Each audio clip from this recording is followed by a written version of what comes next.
Okay, Michiamo, we just gonna finish setting up right quick. Gotta send out a couple of messages, and then we'll get started. And can somebody send me a message in the chat just to let me know you can hear me clearly and that the video is clear?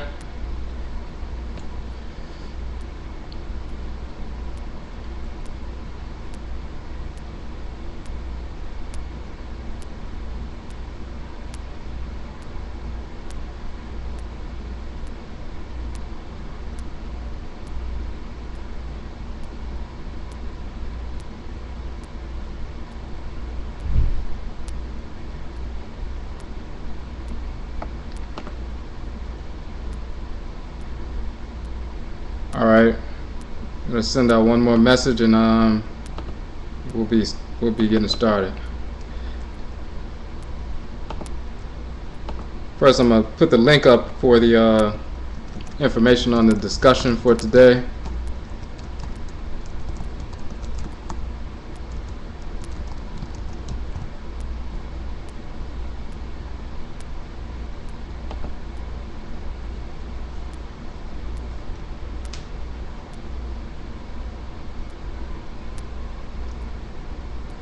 Okay, so that's the link to the Wabo Jeta. Okay, can everybody hear me clear? Just send me a quick message real quick.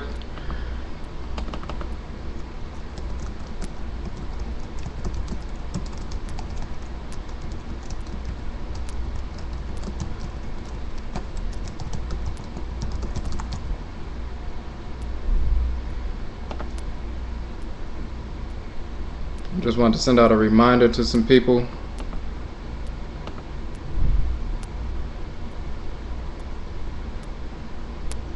Okay, so just and if you want to send a message, you have to log in first. So whoever's logged in, can you just send a message real quick and let us know. Let me know that you can hear that the sound is up.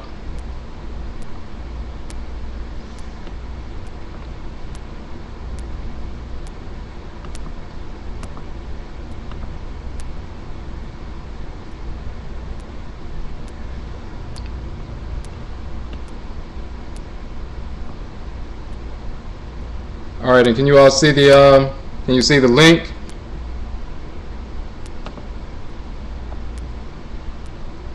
I want to make sure that link is working. All right.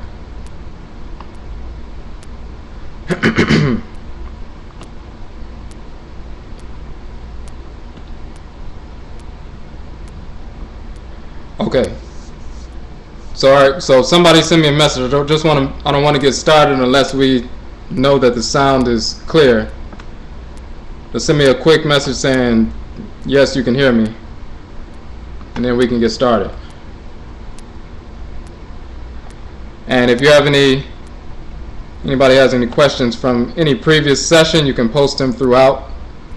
You can post them now, you can post them throughout the discussion.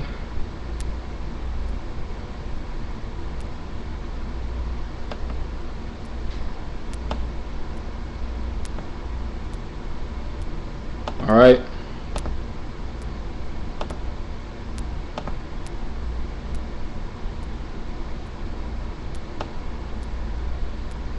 Okay, so is anybody logged in? If you're logged in, if you put in your username and password, just send me a message real quick. If you're not logged in, you can still listen, but only way you can send messages is if you create a username and password, which is a very quick process if you don't already have one for Ustream.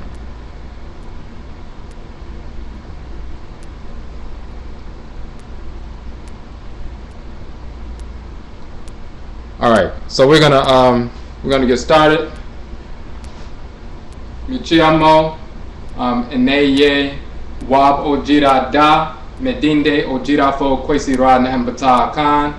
That means greetings. Today is Wabo-ODWIRA Day. My name is Odwirafo, Kwesi Nehem, Ptah, Akhan. And I represent the Akwamu Mine Amarukai Tifimu, which is the Akwamu Nation in North America. So we are dealing with, okay, somebody send me a quick message. Just let me know that you can hear me clearly. If there's a problem with the sound, just send me a message and we can rectify that. So today we are going to deal with the wahb-ODWIRA. So far we have dealt with a number of different topics, a number of our different publications. We started off with the Nanasom Amammere 3-part series, Afurakani, Afuraitkaitnit Ancestral Religion and Culture. We talked about cosmology, we talked about the nature and function of the Abosone, the Orisha, the Vodou, the deities, the nature and function of the Nsaman, the ancestresses and ancestors, the Egungun, the Kuvital, the Aku, the Akutu. Then we went into a series of the Kadin Bosom series, the Abosone who govern the solar, lunar, and planetary bodies which govern the 7-day week, the Akhan 7-day week, and of course the European 7-day week is just a copy of the ancient Afurakani, Afuraitkaitnit 7-day week with the different planetary, solar, lunar, and planetary bodies and powers that govern the 7 days. Okay, so you can hear me clearly, good. All right, so we went through that 11-part series. Then we went through the Asase Afua and Asase Ya, the Earth Mother, Abosone. We talked about them. Then we went through the creative divinities, the creative powers. Nyamewa, well, first Nyankompon and Nyankonton, who is Ra and Raet, Odumare and Oshumare, Da and Ida Huedo. Then we went through, we talked about Ptah, oh-jee in Akhan. We talked about Odumankoma, which is Atem Kopa, or Atem Kepra in Akhan culture, in ancient Kemet, ancient Kanit. And we talked about Nyamewa, Nyame, the Great Mother and the Great Father. We also dealt with the Kuku Tuntun. We did a specific session on that.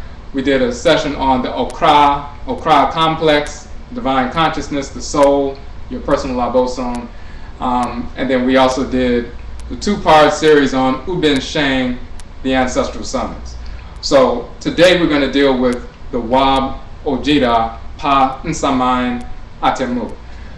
The foundation of the work that we do in Akwamu Mine, in the Akwamu Nation in North America is Uben Sheng, Kuku Tuntun, and wahb-ODWIRA. That's the foundation, and everything else rests upon that and is birthed from that.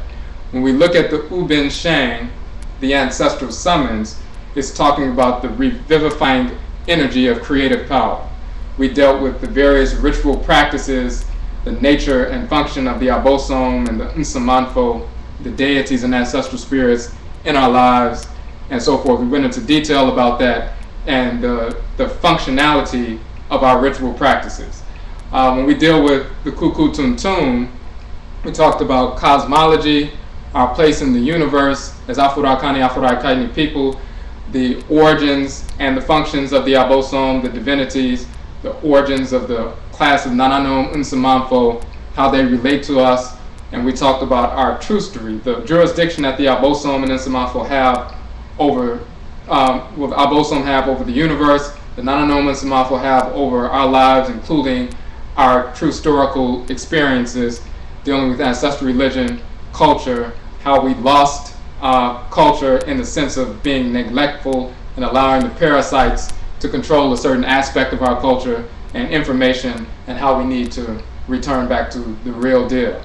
Now when we talk about wahb-ODWIRA, wahb and ODWIRA both mean purification, pure, to purify, in the languages of ancient Kanit and Kemet, ancient Nubian and Egypt, and the Akhan language, which is directly descendant, a genetic descendant of the language of ancient Kanit. In fact, the Akhani people or the Akhan people come from ancient Kanit or ancient Nubia. So wahb and ODWIRA mean pure, to purify, purification, and so forth. It represents, together those terms represent and reference the corrective nature of creative order. So when we're talking about wahb-ODWIRA and it says Pa Nsaman Atemmu, it's talking about the ancestral judgment. So Uben Sheng is the ancestral summons.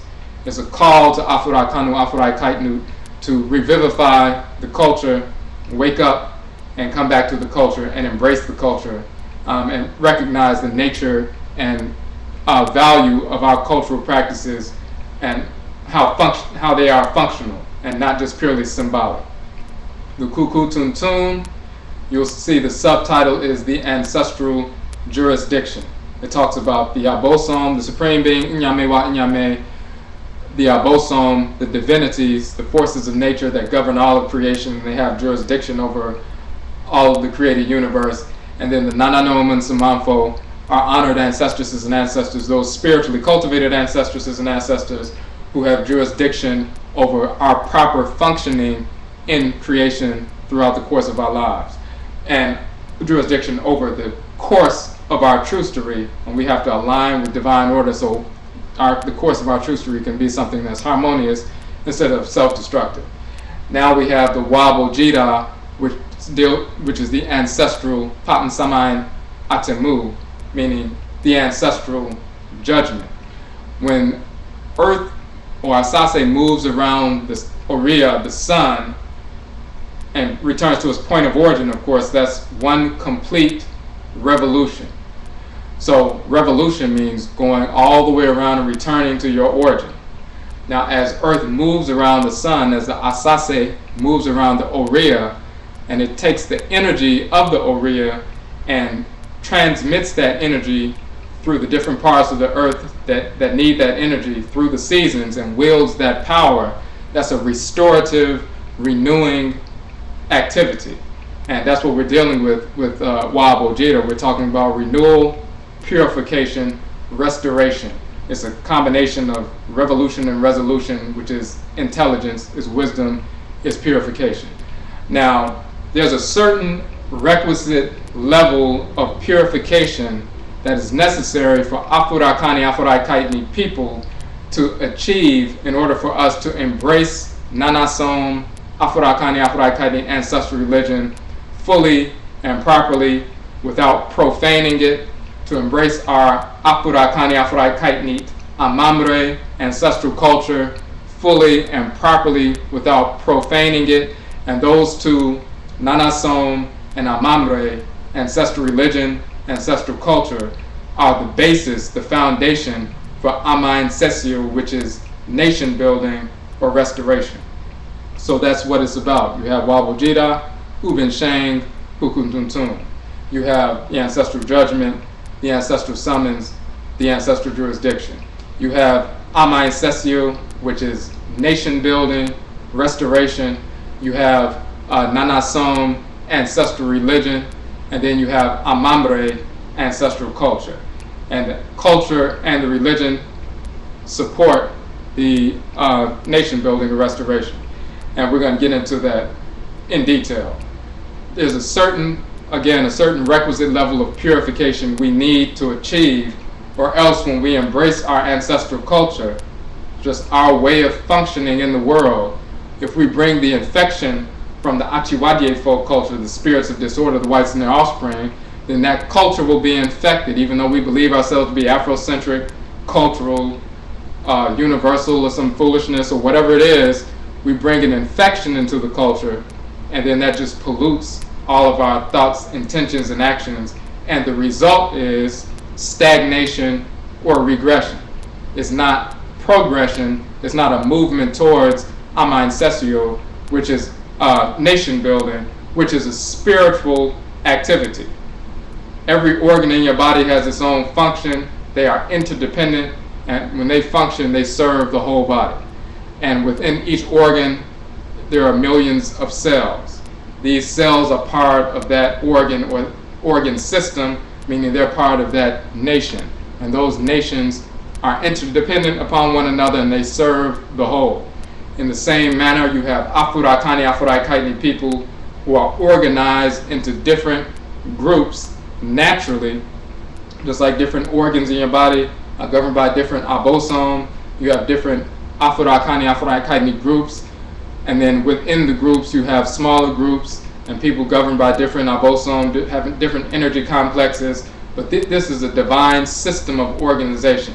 It's a reflection or a replication of the creative order, the cosmos, structured by Inyame wa Inyame. So when we attune ourselves to the Inyame wa Inyame Nsheshe, which means divine order, the Nsheshe, or the arrangement of Inyame wa Inyame, Inyame wa Inyame's arrangement or order, meaning divine order, when we attune to that, we are naturally moved into a proper notion of what is called nationalism and Pan-Africanism. All the cells in your body have a function, and the heart cells support heart functions, as we always say, or the bone marrow cells support the skeletal function. Liver cells support the liver function. As they support their parent organ and organ system, then they support the whole. They understand instinctively their interdependence upon the other cells and upon the sound structure of the organism. Because the organism is soundly structured, as long as they perform their role, the organism moves forward in a harmonious fashion. It's the same with us. We are children of the Abosone. We are children of the Orisha, children of the Vodou, children of the Arusi, children of the Ntoru, Ntorotu, so-called Netaru, Netatu, and so forth. So when we support our parent organ or organ system, the divinities of whom we are children, we're supporting the whole body, the great divine body, which is Amenet and Amen, Inyamewa and Inyame. As we support our parent organ or organ system, and we engage those functions harmoniously, we are also engaged in an interdependent process, interdependent activity. Because of the soundness of the structure, when we live in harmony with the structure that Inyame has established for us, we are in different groups that work interdependently with one another, in harmony with one another. That's Pan, quote unquote, Africanism. All we have to say is Afurakani, Afuraitkaitnit, or African. It's nationalism. We are in different groups, but they support one another and they support the whole at the same time, simultaneously. So nationalism, Pan-Africanism, all those terms are inherent within the title Afurakani, Afuraitkaitnit, or African, and Amammere, nation building, nation restoration. That's a spiritual process. It's something that we are naturally drawn to. So when we talk about purification, we're talking about purification of the spirit of the person so that we can engage in Nanasom, ancestral religion. So we can, ancestral religion, again, fundamentally is the ritual incorporation of divine law and the ritual restoration of divine balance. We incorporate those things, objects, deeds, entities that we need to harmonize with order, and we reject those things, objects, deeds, entities that we need to reject in order to maintain order or restore order. That's what ancestral religion is about, the ritual incorporation of law, the ritual restoration of divine order. So the whole purpose of engaging in ritual is to incorporate those things we need. If something goes wrong, if imbalance occurs, then we engage in ritual processes to get ourselves back on balance so that we can support the functions of our organs and organ systems that we are a part of, so that we can support the whole. So we can support the nation, so we can support, talking about the Afurakani, Afuraitkaitnit collective, nation, world, and worldwide. So that's as above, so below, as we say in ancient Kemet, ancient Kadin. So the seven Mbe, the seven proverbs, and that's dealing, first we dealt with ancestral religion, but the culture is your way of life, your Amammere. Every thought, intention, and action should be harmonized with divine order. That's our culture. And the manner in which we harmonize with divine order is based on our identity that we were given by Inyame wa Inyame pre-incarnation. When we received that identity, our Nkra, our Nkrabia, our divine function to execute in the world, our She and Shebia, the powers that we need to execute that function, specifically in harmony with divine order, then we come into the world, we find out what our function is, we develop those specific talents that we were given to execute that function, and we engage in that process. And when we do that, we're engaging in culture. way of life, culture. Amammere in Akhan means mind, nation, bere, way or manner. So the Amammere is the manner or the way of the nation or the way of the people. And when you're engaged in real culture, the way of the people is tied to your identity. What did you come into the world to do? What were you sent into the world? What function were you sent into the world to execute? So in order to embrace culture, and then of course this complement ancestral religion, then incorporate law and restore balance when imbalance occurs, so that you can support Amansesew or nation building, nation restoration. You need to have a requisite level of purification first, or else you will attempt to embrace ancestral religion. You will incorporate things that are not in harmony with law. You will restore things that are not harmonious.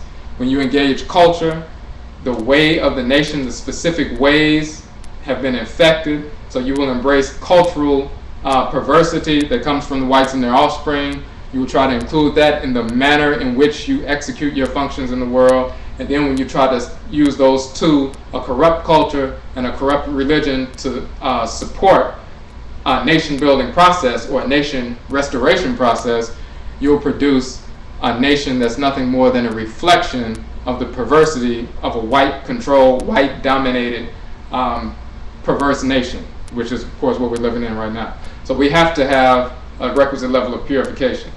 These 7 mbe, or these 7 proverbs that comprise the body of knowledge that Wabo Jeta is, they represent 7 different tiers of knowledge, and it's an entire body of knowledge, and we're just going to touch on the basics of these 7.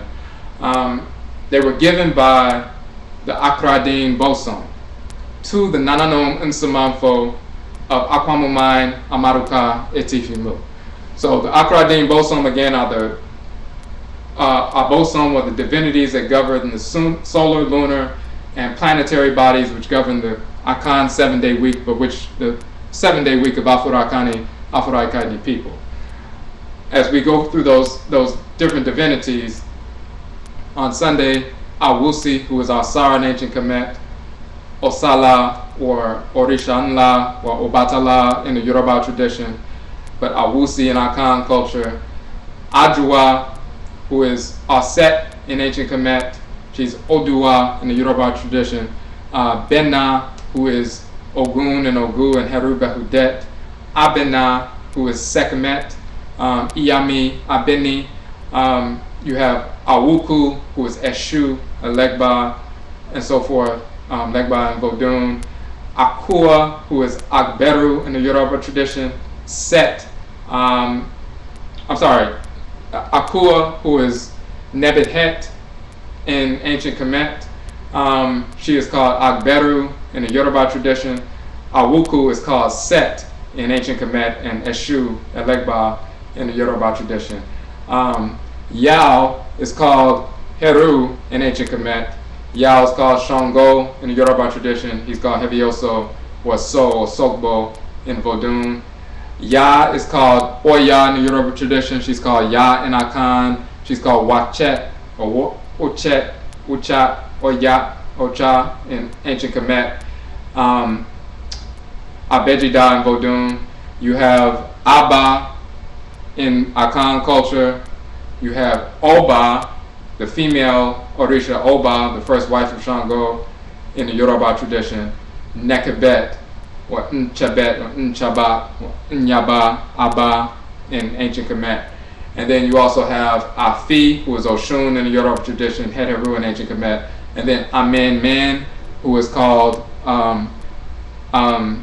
Azaka in the Vodun tradition, Orisha Oko in the Yoruba tradition. So Awusi, Ajua, Benna, Abena, Awuku, Akua, Yao, Ya, Abba, Afi, and Amammere. These are the Abosone who govern the solar, lunar, and planetary bodies which govern the Akhan 7-day week and just the 7-day week in general. And all Afurakani, Afuraitkaitnit cultures, of course, have names for these major Abosone. And of course, Akhan people are named after these Abosone as well. These Abosone gave these mbe this energy, these instructions, this body of knowledge to the Nanasom of Akwamu Amadokai Tifimu, which is the Akwamu nation in North America. And of course, I got the information from my Nanasom who are Akwamu, Akwamu people. So I got the information directly from my Nanasom. Of course, when you study the principles, they're universal with regard to Afurakani, Afuraitkaitnit people. They are universal principles of purification specifically for Afurakani, Afuraitkaitnit people. Each one of the 7 Mbe are connected to the energy that governs the solar, lunar, and planetary bodies of that particular day of the week, from Sunday, Kwesi da, Monday, Joda, Tuesday, Benada or Abenada, Wednesday, Awukuda or Akuada, Thursday, Yauda or Yada or Abada, Friday, Fida, and Saturday, Mimenada. And the divinities connected, each one of those proverbs or Mbe carry the energy of the Abosone of the specific day. Okay, so if there are any questions before we get to it, let's see.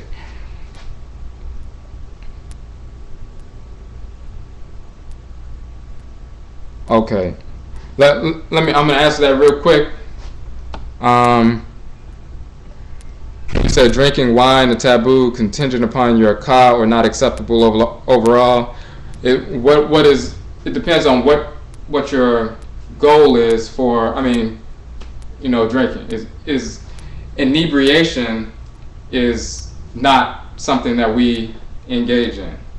Now there can be fluids coming from grapes or whatever, but inebriation is not something that we engage in. We don't need to engage in a process where we lose our conscious focus and we're dependent upon another substance to try to align ourselves with our Akra. Anything that's taking you away from alignment with your Akra, your ori inu, ka, kaet, selido, then that's an issue.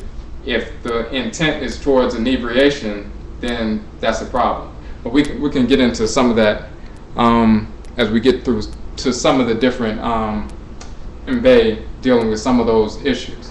So the first Mbe is in Akhan, Kadin, ye, inyame wa inyame, oh-jee.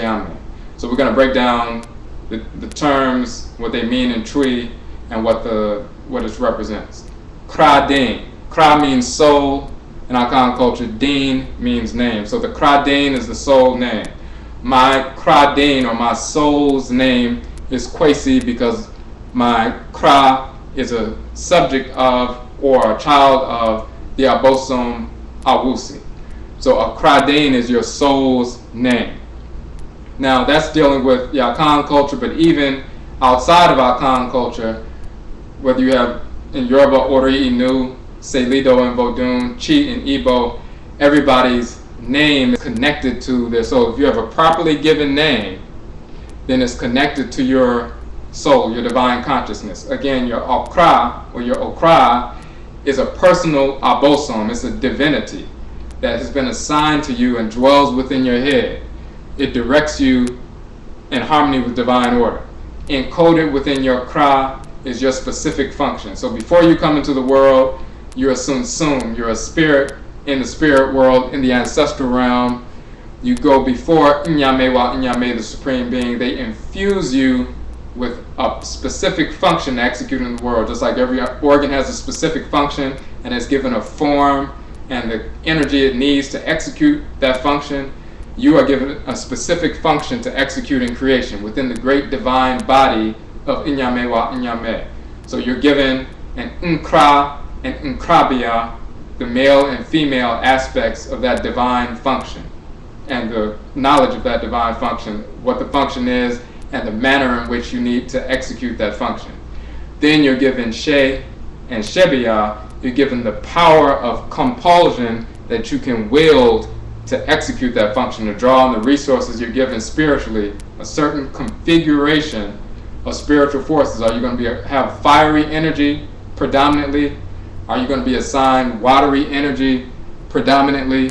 It depends on what energy complex you're given by Inyamewa Inyame. And you use your She and your Shebiya to wield that energy in support of your function. So you're given a function and you're given a specific configuration of spiritual power to execute that function effectively. All of that is encoded within your Kra, and your Kra is a personal divinity or force in nature that dwells within your head. Once that Okra, that divinity, is encoded and attached to your Sum, now you're a spirit. Just like you have a body and you have a brain, you're a spirit, a Sum, and now you have a Kra. You have direction. You can experience the Kra just on a fundamental level when you're about to make a decision and your Kra is pulling you in one direction towards order. And if you listen to it and follow that pull, you're living in harmony with divine order. If you reject it and go in the other direction, you can feel the dissonance, you can feel the discordance, and so forth. So that's just one aspect of it. Of course, we talked about that every inclination or pull that you have is not necessarily the Okra. Sometimes it can be an ancestral spirit, sometimes it can be a discarnate spirit that has nothing to do with any relative. It just depends. As you deal specifically with your Nanasom and Samanfo on a regular basis, you develop a relationship with your Nanasom and Samanfo, your ancestresses and ancestors who are honorable. Afurakani, Afuraitkaitnut are African only, of course. As you engage that process at your Nsaman Atemmu, your ancestral shrine, and they begin to communicate with you in a number of different ways throughout the course of the day, through animal totems, through other signs and so forth, then you learn how they communicate. Just like a mother learns how a baby communicates. They know one person may hear a baby cry at two different times, and they just hear somebody crying. A mother can tune into the child, and after not very long, they can tell which cries because the baby is wet, or which cries because the baby is hungry, or which cries because the baby is sleepy, or if the baby is crying because there's something wrong, the baby's in pain. The mother can tune into that, the father can tune into that, and it's in the same fashion when you develop a relationship with your Nanasom and Samanfo, your ancestresses and ancestors, then you learn the way that they communicate, specifically with you and people connected to your Abusia, your family, your Abusia core, your clan, and you have a specific mode of communication. You understand when they are communicating and when some discarnate spirit is communicating, or if you just have some conditioning that you've held on to and that's what's motivating your behavior, some obsession even, or some compulsion. So that's one piece. Okay, I see you had a quick question. You said when I pray I use Afua, not Afi. Is that okay? Yeah, yes, that's just two different pronunciations. It's just like some Akhan people say Akua, some people say Aquia, some people say Afua, some people say Afia, some people say Efua. It depends on the dialect. So that's fine. So getting back to the Okra. So we talked about you're a Sum, you're a spirit, and you have an Okra given to you by Inyame, and encoded within that Kra, within that divinity, is your function, the manner in which you're to operate in the world, the specific configuration of forces you have been given to fulfill your function in the world, and how to utilize those forces harmoniously. And your Okra has all of that information. So as you live your life, you try to align your thoughts, intentions, and actions with your Kra, because when you do that, with your soul, because when you do that, you're aligning with the function that Inyame gave you to execute in the world. Your Kra has a deen, has a name. The term deen means name. In ancient Kemet, the term for name is rin. R is spelled in the Mendutsu R-N. Often you'll see some people translate it as R-E-N and say Ren. In Akhan we say Rin or Din. Din and Rin is the same thing. The rolling R and the D are interchangeable. So Edin or Rin means name. In ancient Kemet, Rin means name. There are a male and female divinity. Rininit and Rinin, sometimes written Rininet or Renutet, and Renan, who are the male and female divinities who give birth to that name. And the names are often written in a shin, which is, when it's written in a royal fashion, it's written in what they would call a elongated shin or cartouche, but it represents a lifetime. That circle represents a lifetime, and it's a rope tied at the bottom. It represents a specific incarnation. So you have Rinit, male and female Abosone of the name of the Deen or the Ring. They give birth to that little force that carries the specific configuration of vibrations that represents you. You are Sun, you have a Kra, you have a specific function to execute in the world. Then you are, as a Sun and Kra, now you are sent back into the ancestral realm by Inyame wa Inyame, and then you are sent into a specific blood circle. So now you have the energy from your father, energy from your mother, and we're talking about ancestrally inherited. Because of the Musuo Kesi, or the great perversity, the enslavement process, there was a lot of mixture that has gone on, and we're going to get into that. But we're talking about the divinities that govern your ancestral clans transcarnationally through reincarnations. When you were previously an Akhan or Yoruba or Ewe person living on the continent of Afuraikai, you were living there. When your descendants were enslaved and you reincarnate through your descendants, you may reincarnate through mixtures, but you're still that same spirit. So we're talking about the Abosone that you inherit from your mother's side and your father's side transcarnationally through reincarnations. You have a matrilineal Abosone divinity and a patrilineal inherited Abosone or divinity, and that further gives nuance to not only your physical DNA and the way you look, but then your spiritual characteristics, your emotional expressions, and so forth. So you're a spirit, you have an Okra, a specific function, and a certain configuration of energy to execute that function, but then you also come through a specific blood circles that carry energy that goes back thousands of years, and that combination of the masculine and feminine divinities, as well as the DNA, further gives nuance to you and shapes who you are as a unique individual. Now, as you live and you breathe, hold on, there's a message that popped up real quick. Okay, so as a living, breathing entity, as a spirit with a specific form, as the life force energy, the Al-Bra that comes from Ra and Ra'et, the living, divine, conscious energy circulates through your form on a regular basis, you constantly emanate a specific configuration of vibrations, a specific collection or grouping of sound vibrations. And we mentioned in the Uben Sheng series, we use the example of a musical instrument. You can have a trumpet, you can have a trombone, you can have a tuba, you can have a number of different instruments, people blowing the same air. One person blows the same air through a trumpet, blows the same air through a tuba, through a trombone. The only difference is you will have different sounds or collections of sounds because the shape of the instrument is different. It's the same air, but it's a different shape.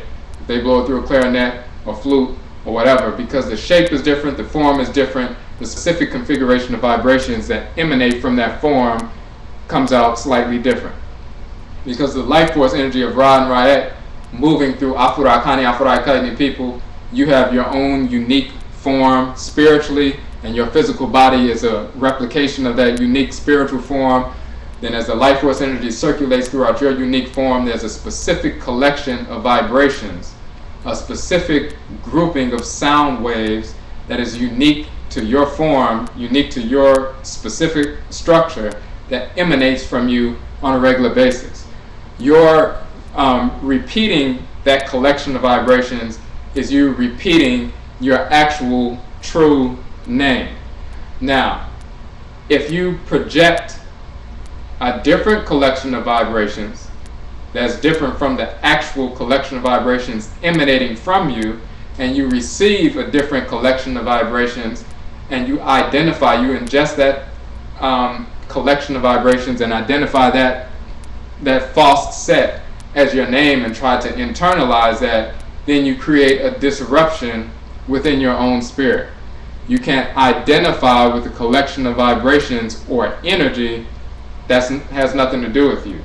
So Rin, Rinin, and Rininet, or as they would say, Renen and Rinanit, the male and female Abosone that are governed, the Rin or the name, they give birth to that little shell of energy that carries your specific collection of vibrations, and that dwells within you. So every time you say your name, it's an invocation of a force and power that comes directly from you. If you're saying some other name, not only are you creating discordant energy within yourself, and when you hear a name that you try to ingest and identify as yourself and incorporate within your thoughts, intentions, and actions, it creates disruption. When you try to align your Sun with your Akra, it creates disruption. It's no different than if somebody was playing a harmonious, playing music, you had a band playing music, and it was harmonious, and then somebody begins to play a series of notes that totally disrupts the harmonious composition. And people can actually feel the discordance in that playing.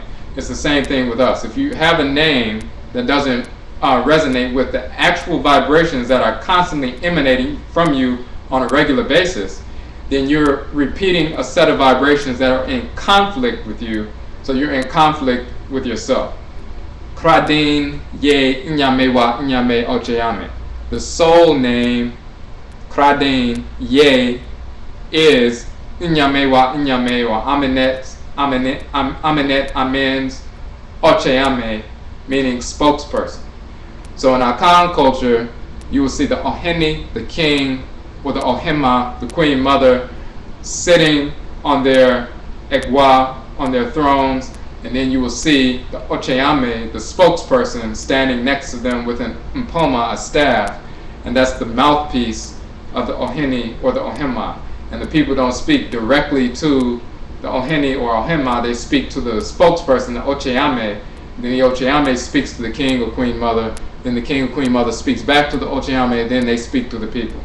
And it's representative of the nature of how we speak to Inyame wa Inyame through the agency of the crowd. Now, this proverb, Kradane, the soul name, Ye, is Inyame wa Inyame's oh-jee, or spokesperson.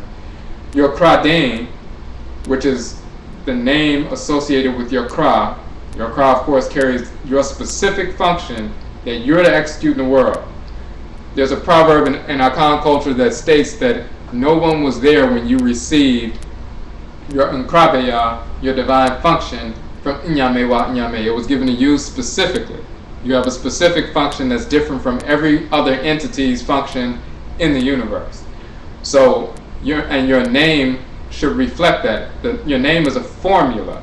It's a formula that aligns your Sun with your Akra every time it is heard, every time it's spoken, every time it's thought, if you have a properly given Edin or a properly given name.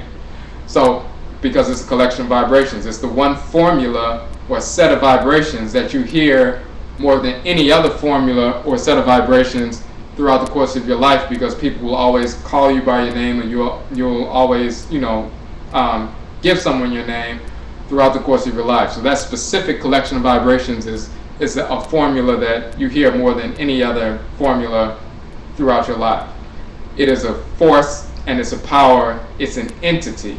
It's a child of Renin, Reninit, the male and female Abosone that govern that shell of energy.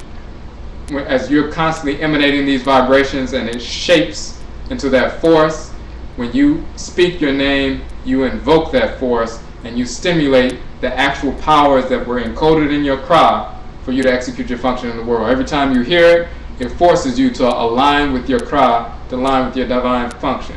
Every time you speak it, that specific configuration of vibrations causes you to realign with your function, with your cry, and with your function that's encoded within your cry. When you think about it, again, it causes you to realign with that function. We understand that sound vibrations in and of themselves are powerful. People can sing, the sound vibrations can break a glass. You can hear music pounding in a car from a car stereo and it causes the windows to shake. Sound vibrations are powerful. The specific collection of sound vibrations emanating from you that give birth to that rein or that name, when you speak that and repeat that set of sound vibrations and invoke that force causes you to your spirit to realign itself. It's an invocatory process. It's not, we don't say magical, but it's an oracular process, and it's an invocatory process for you to automatically realign your sum with your cry. If you have a false name, it's like taking in poison, taking in something, you're trying to ingest some food, trying to get some nutrients, and it's not actually strengthening you. You're satisfying your hunger, and you're no longer hungry, but it's not strengthening you, it's not nourishing you, it's actually eating away at you. It's actually destroying you. When you can take in a perverse name is like taking in another set of energy, but not the kind of energy like sunlight that will actually strengthen you. It's like taking in radiation that creates discordance within your system. So Kadin ye inyame wa inyame oh-jee is showing that the Kadin itself, or the name itself, connected to the soul, to the Kra, to the Ori, it is an entity. It is a spokesperson, oh-jee, from inyame wa inyame directly to your spirit. Because when it speaks, meaning it resounds itself, that's a message from inyame wa inyame. What is your function? If you say, if my name is Odwirafo, Kwesi, Nehem, Ptah, Akhan, that collection of vibrations is directly connected to my function in the universe. When I hear it, when I speak it and resound those vibrations, when I think about it and ingest those vibrations, it stimulates my sum to align with my cry. When people say, well, I use my government name or my slave name at work and around certain people, and then I use my cultural name around cultural people. That's like saying, well, I eat fruits and vegetables around vegetarians and I smoke crack around crackheads, and it's all right because you have to do what you need to do in different groups, and that's harmonious. If you're eating something that's not nourishing you, if you're drinking water that's polluted, then you're going to suffer the consequences. One of the reasons why we haven't purified ourselves, and this is the first principle of purification, that we don't know what our function is. And if we don't understand our function, then we're not going to have a name that's reflective of that function. So we are constantly disaligning ourselves from our cry every time we repeat a collection of sound vibrations that moves us away from the cry as opposed to realigning us with the cry on a regular basis. Our culture is rooted in living in harmony with the divine divinity, the Abosone that governs our head, because it codified within that divinity is our actual function. Okay, so before we move forward, okay, any questions on that piece? So that Kadin, that soul name, and collectively the Kadin of our people is Afurakani, Afuraitkaitnit. Afu meaning flesh or house or place of residence. Ra and Ra'et, the creator and creatress. Ka and Ka'et. Ka means land, high land, exalted land. Ka'et is a feminine form of that. But then Ka, of course, also means soul, Kra, and Ka'et, or Okra, means soul, divine consciousness. So flesh, spirit, and soul in combination. Afuraka, Afuraitkait, Afurakani, Afuraitkaitnit. Collectively, that's our collective soul name, our collective Kadin as Ebi before as black people. So when we utilize that terminology as a collective, and we have, of course, the series Afuraka, Afuraitkaitnut, the origin of the term Africa, parts 1 through 4. Of course, we go into detail to prove conclusively that the term comes directly from ancient Afuraka, Afuraikai. It has no etymological or cultural or genetic origins in non-Afurakani, non-Afuraitkaitnit languages. We're going to detail about that, but that's our collective Kadin.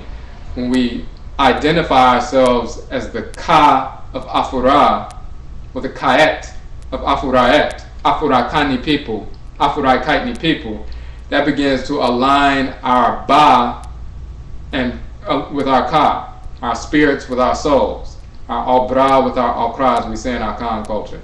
And of course, when you do that, then you align your Sun with your Kra. So just by invoking those names and identifying ourselves as a collective, that begins to purify us collectively. And then individually, the specific function we're given to execute in the world, we must have a name, a real dean, which is a oh-jee, a spokesperson from Inyame, speaking the collection of vibrations that we need to harmonize with in order to day after day, night after night, constantly realign ourselves with our function and therefore with Inyame and Sheshe divine order. Alright, so the second Mbe, or second Ebe, second proverb, Wotumi fra moja nso wotumi mfra okra. And what that's saying is, you can mix blood, wotumi fra, to mix moja, blood. However, you cannot mix the kra, the soul. Now, what does that mean? Often we were told in school and we're told through the media that black people in America, we've been so mixed up. And number one, we're not quote unquote African, we're not Afurakani, Afuraitkaitnit, because we've been so mixed up. Number two, we will never find out where we came from, so we don't even need to think about that. And we're so mixed up because of enslavement and pollution from, the whites and their offspring, rape and so forth, that we're just mutts and we'll never figure out who we are. Now, of course, the whites and their offspring know that's inaccurate, but they want us to believe that foolishness. You can mix blood, moja, but you cannot mix the kra. So when you were, before the enslavement process happened, you were an Afurakani male and Afuraitkaitnit female living in Afuraka, Afuraikai. Say you were living in, as we often say, the Akwamu nation, the Akhan, a group of Akhan people living in the Akwamu mine, Akwamu nation 300 years ago, and then you see one of your daughters captured and taken away into slavery in North America. Well, and you die on the continent as an elder, never seeing your daughter again. Now you become her ancestor, of course. And as you're watching over her from the ancestral realm, from Asamaindo, you see her going through the process of going through the ships of enslavement, coming to America, going through the horrors of enslavement and so forth. She's mated with somebody from the Igbo nation who was enslaved as well. They were forced to mate and have a child. Now your granddaughter is half Igbo, half Akhan, physiologically. And your granddaughter grows up and she pours libation to you just like her mother showed her how to do. She's living on plantations. She's trying to escape from plantations with the Okofo, the Maroons, the warriors and warrioresses. She escapes. Maybe they go out into a Maroon settlement, establish a civilization, a tiny, sovereign, independent nation. She mixes with somebody who was mixed just like she was, and maybe they're part Yoruba, part Ewe. She's part Akhan, half Igbo. They have a child. The child has Akhan, Ewe, Yoruba, and Igbo within them physiologically. And that daughter grows up, your great-great-granddaughter, the same thing happens. They mix throughout the generations. At some point, somebody may have gotten raped by one of the Achiwadifo, polluted the blood and so forth. The descendants marry black people. And generation after generation, you have a number of things take place. Then at some point, it's time for you to reincarnate. You see your great-great-great-great-granddaughter grow up. She's 24 years old. She's married to an Afurakani man who has just as much blood mixture as she does. But when they copulate and that energy is drawn into the womb, and you're drawn into the womb, and you come out 40 weeks later, now you are born in America. The first time you're on Asase Afua in over 300 years. The last time you were here, you were an Akwamu man in the Akwamu nation 300 years ago. Now your spirit has reincarnated through your descendants. Spiritually, you are the same Akwamu man. Your blood has been mixed. Your mother's blood has been mixed. Your father's blood has been mixed. But your Kra and your Sunsum have not been mixed. So you're the same Akwamu. You're connected to the same patrilineal Abosone that you've been connected to for thousands of years. The same matrilineal Abosone that you were connected to for thousands of years. Connected to the same Akra and Kadin bosom that you were given by Inyame before you even incarnated into the womb. You're given your Kra by Inyame. Then you're sent back into the ancestral realm to await reincarnation. So your Kra, your personal divinity, is attached to your spirit. There are bosom connected to you. Then you're sent into the world, and then eventually you're born into the world. You're sent into a womb and eventually born into the world. Your Kra cannot be mixed.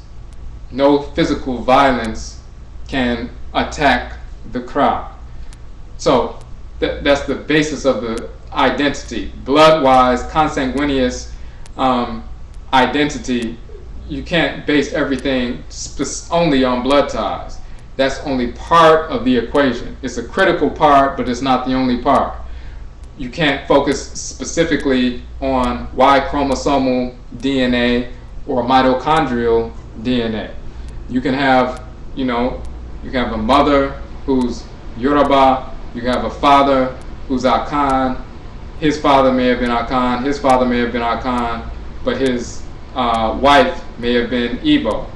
You may have been a spirit that incarnated through that woman's side and connected, or an ancestor of that Igbo woman, and then you reincarnated through the descendant. You may reincarnate through an Akhan man, but because you were an Igbo ancestor or ancestress, then that's your actual identity.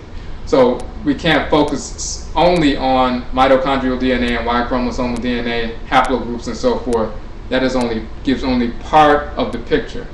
Your identity, number one, is rooted in you as a spirit going before Inyame and receiving a Kra, a soul, given a specific function which identifies how you are to operate in the world, and then being sent through a specific blood circle that you're going to reincarnate through, and the Abosone that govern those blood circles. The matrilineal Abosone, the patrilineal Abosone, that blood circle, and then your Kra. You receive that first, then you're sent into a womb with that. That's your identity. You're sent into a physical womb with that, and then of course, because you're connected to a physical womb, one of your descendants, and because of their blood mixture, that also gives further nuance to who you are, and then you're born into the world. But you can't focus specifically on blood ties because you have to include the notion of reincarnation, or else you don't understand identity. So when we talk about Wotumi Fra Moja, Nso Wotumi and Fra Nkra, you can mix the blood, but you cannot mix the soul. So we can find out from our Nanasom and Samanfo specifically who were we before we incarnated after the Musuo Kesi, also called the Ma'afa. What group were we part of on the continent of Afuraikai hundreds of years ago before the advent of the Musuo Kesi? Were we a Yoruba person? Were we an Ewe person? Were we Igbo? What group were we sent into pre-incarnation when we were given our Kra, given our Ori-Inu, and the specific function we were to execute? And then we were living in Afuraikai as part of that naturally formed group. That's who we are. Through blood mixture, hundreds of years later, a lot of blood mixture can occur, but when that spirit comes from Asamando, from the ancestral realm, if it's an Akhan spirit, when it comes through that womb, it's still an Akhan spirit. It may be a little bit lighter brown because there was a war that took place physiologically. We have lighter brown skins. These are scars. When you have a scar, it's evidence that violence took place, but it's also very often evidence that you were healed because you're still here. So when you see that scar, you see a dark scar, you see the abatum or the melanin form, and it helps to clot the blood and purify the wound. It helps the wound to heal. You see a little dark scar on your arm. That reminds you every time you see it of the violence that took place. It also reminds you that you overcame the violence and you persevered and you're still here. Our light brown skins are scars. They represent war wounds, violence that took place in the ancestral blood circles, but it also represents the fact that we overcame the violence, or else we will be melanin recessive, pale skin, vitiligo, extra albino characteristics having individuals. We would have the morphology of the whites in their offspring, we would have the skin color, the weak nature of the whites in their offspring, and we wouldn't have a cry. But we overcame the violence, and every time we see a light brown skin, that just reminds us of how we need to connect with one another in an intelligent fashion. So, any questions on that piece? Okay, so first when you talk about the Kadin, the soul name coming directly from Inyame wa Inyame, and you get your identity spiritually based on your function. Your identity is tied into your function. Just like your organs' identities are based on their function. The only reason you know what the heart's identity is because you know what the heart's function is. You know what the liver's identity is tied into its function. The lungs, they have a function, and that's what their identity is. You're given your identity is based on your function given from Inyame wa Inyame. So that's Kadin ye Inyame wa Inyame oh-jee. You're given an identity. Once you're given that identity and it's placed in your spiritual head, then you're sent into a physical womb, and then you're born through a blood circle. However, wotumi fra moja and so wotumi and fra and kra, you can mix blood, but you cannot mix soul. So you have a spiritual identity, and then that spiritual identity carries over through your blood circle, even though there has been some mixture. As long as you have a kra, you are Afurakani, Afuraitkaitnit, collectively as an identity. And then you have a specific identity within the Afurakani, Afuraitkaitnit collective. The difference between us and all non-Afurakanu, Afuraitkaitnut is they do not have a kra. So no matter how light brown they are, if they begin to mix and brown up a little bit or blacken up a little bit, if they do not have a kra, they are not Afurakani, Afuraitkaitnut. And no mitochondrial DNA test or Y chromosomal DNA test can identify whether or not somebody who is a little bit lighter brown has a kra or not.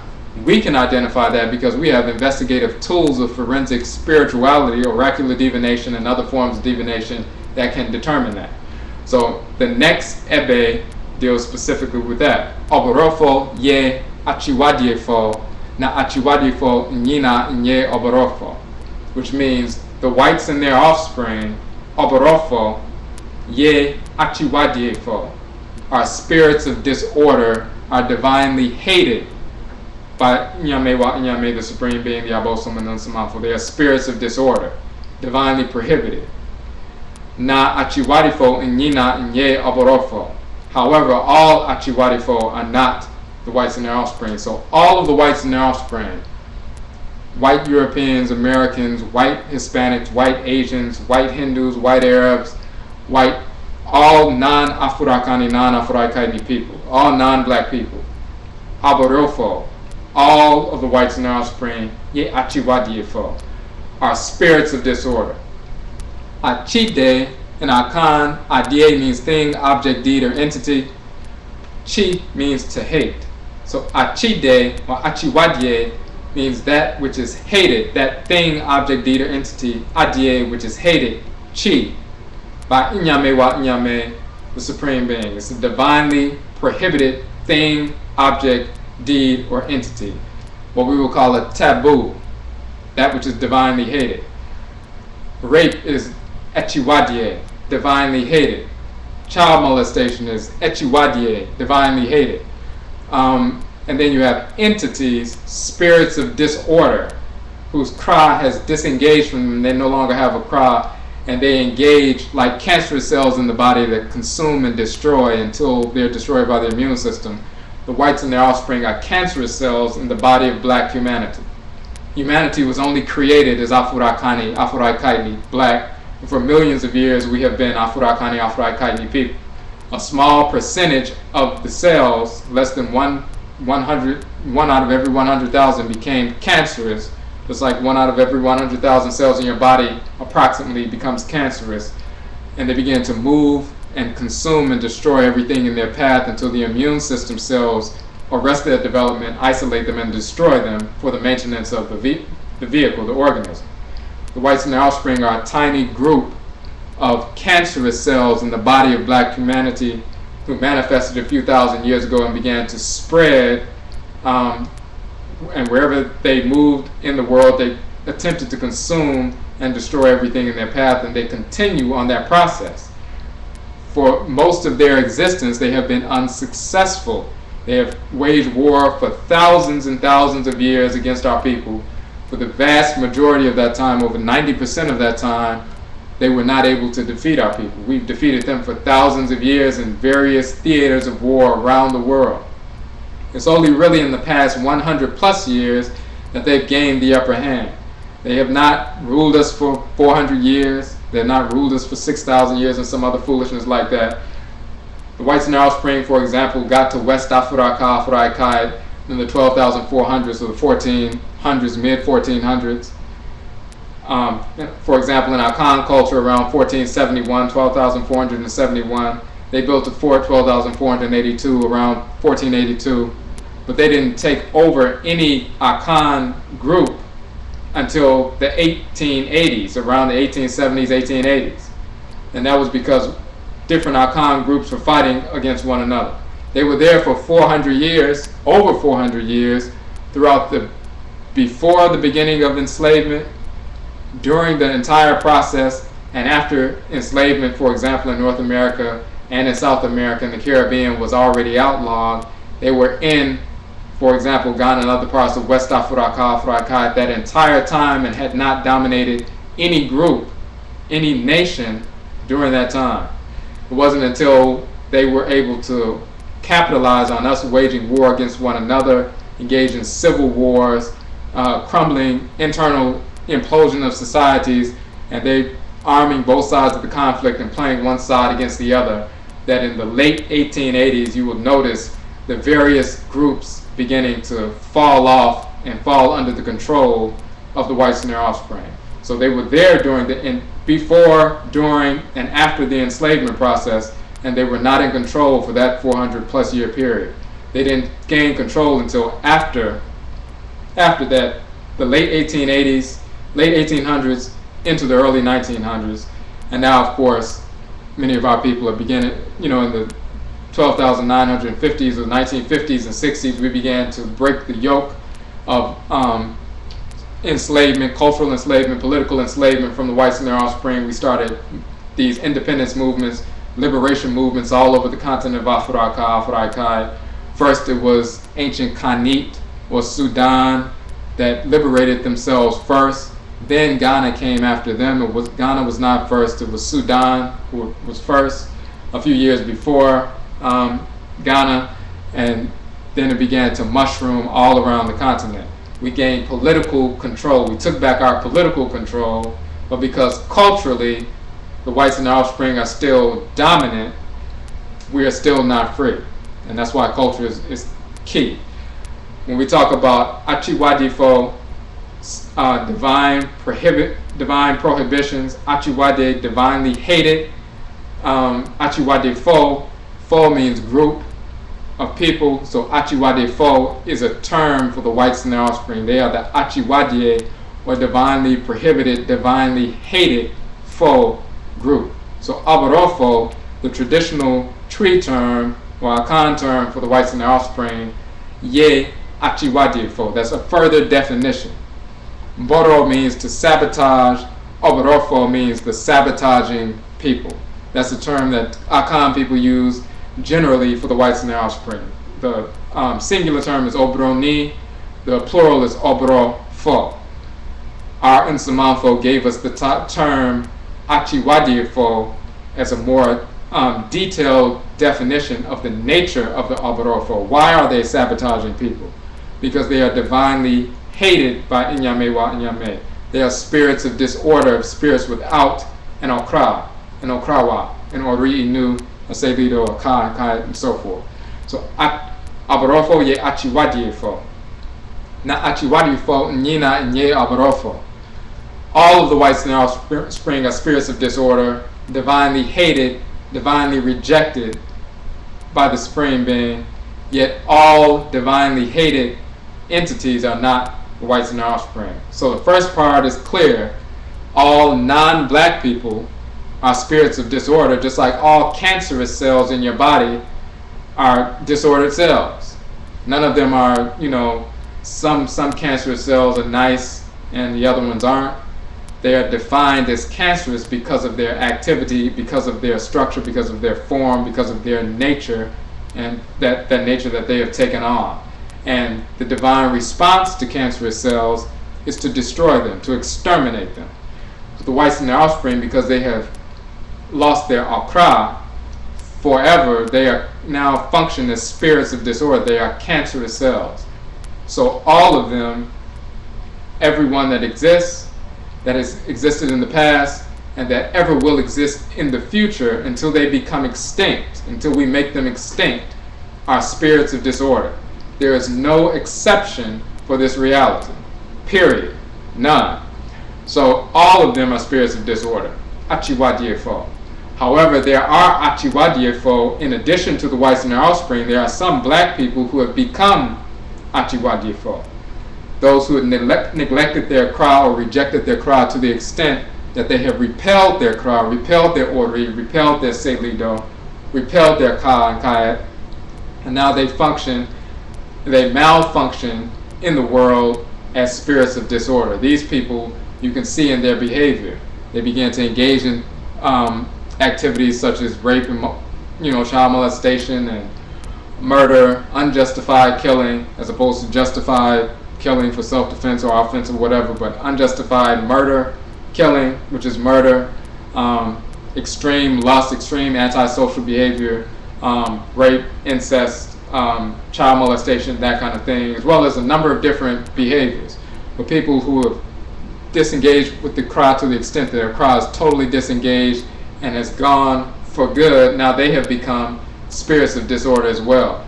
So all of the whites and their offspring are spirits of disorder.